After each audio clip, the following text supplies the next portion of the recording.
చెప్పాలి.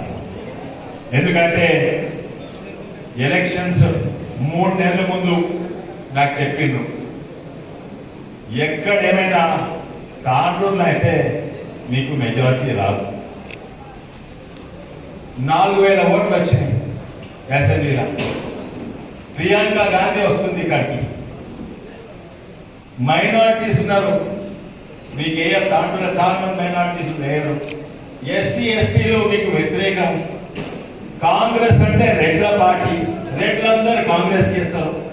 ఎన్నో చెప్పిండ్రు, కానీ ఆ 4000 ఓట్లు పోయి 20% కాదు 20 ఇంతలు 80,000 ఓట్లు తెచ్చిందంటే ఎవరు కూడా మొత్తం తెలంగాణ రాష్ట్రంలోనే 4,000 నుంచి 80,000 ఏ నియోజకవర్గంలో పోలేదు.